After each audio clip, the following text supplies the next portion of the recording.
Hi, hello. My name is Magda Titirich, and I'm a chair in Sustainable Energy Materials at the Department of Chemical Engineering at Imperial, and I'm also the PI of DIGIBAT. Batteries are part of our daily life. We have them everywhere.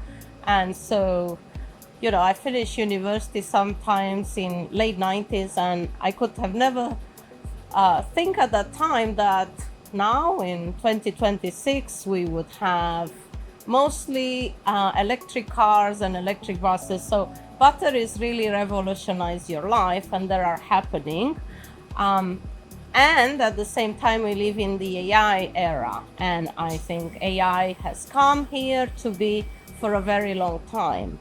What are the advantages of marrying AI and batteries? Well, I think we can greatly accelerate the discovery of new battery materials, not only for lithium-ion, but really across many emerging battery chemistries, which maybe would put us at ease for the reliance on critical material. My name is Dr. Sam Cooper, and I'm an associate professor in AI for materials design.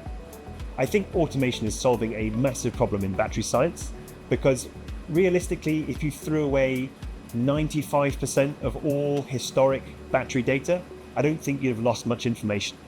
And the reason is that the metadata does not describe enough of what's really gone on in the experiment. And automation solves this in two ways. One, the robot will automatically collect much richer metadata. And two, the experiments themselves are much more closely controlled because they're being done by a robot and not by a tired human in the evening. So it means that the metadata doesn't need to be as rich because we're expecting less variation in the first place. I'm Dr. Neve Hartley, working at the Titirich Group at Imperial College London. I work on making sustainable materials for sodium-ion batteries, particularly using biomass. Hi, I'm Dr. Rob Hunter. I'm a postdoc here at Imperial, the Titirich Group, and I work on sustainable carbon fiber materials. I was an experimentalist alongside Rob to make 200 batteries using automated systems and robotic features to make lithium-ion batteries for the future.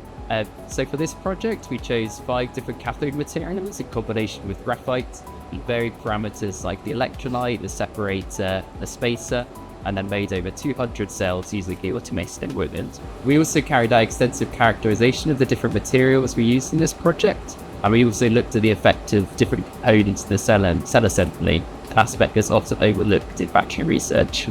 I think automation is a great tool to be used in the lab. It removes the human error of a lot of our experiments, so it means that the data is a lot more reliable. And it has the potential to take out the menial tasks that researchers do and free up a lot of their time to focus on interesting research. So DIGIBAT really goes all the way from materials discovery by synthesizing about 100 of materials a day to making those into electrodes, to automatically assembling those into coin cells or pouch cells and testing them.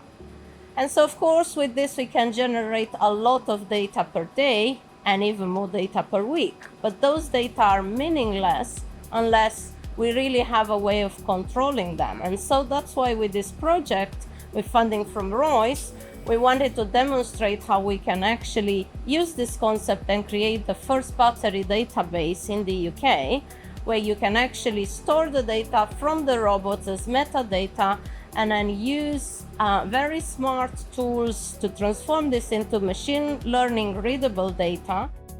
Hi, I'm Matthew, one of the co-creators of Data Lab. We've been working in collaboration with DIGIBAT here at Imperial to build automated tools for data capture for the automated battery construction and characterization lab here. So part of the challenge of recording experimental data is that you have to enforce some of your own structure on it, and typically this is quite a personal process.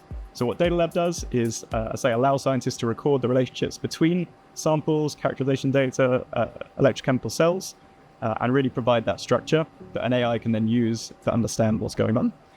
So Data Lab also comes with a scriptable programmatic API, which lets people do all kinds of complex operations that they might want from their own research. This includes just exporting different subsets of the data, but also exposing this data to AI agents to do further analysis. So with the recent Royce funding, we've developed 2 software tools. One is CellSeer, because now that we're able to produce far more cells, we need to change the ways that we analyze the data. CellSeer is a web app that allows you to view hundreds or thousands of cell cycle test data from different cells, all produced by the DIGIBAT robot, and easily work out the outliers. In addition, we've built DIGIBAT, which is based on a large language model, and it allows researchers to directly query the data as well as all the documentation about the experiment in order to find outliers and design future experiments.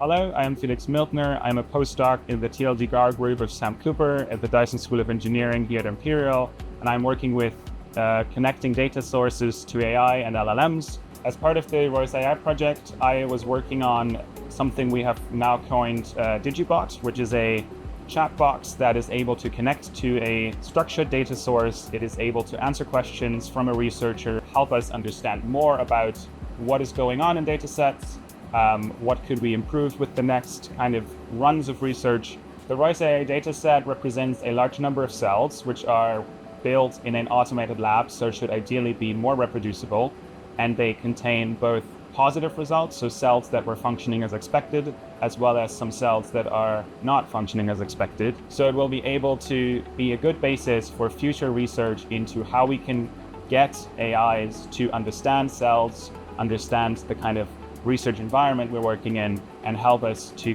give us good predictions for the future based on both positive and negative results. I think the key thing to remember in this area is that AI is easy. Battery science is very hard.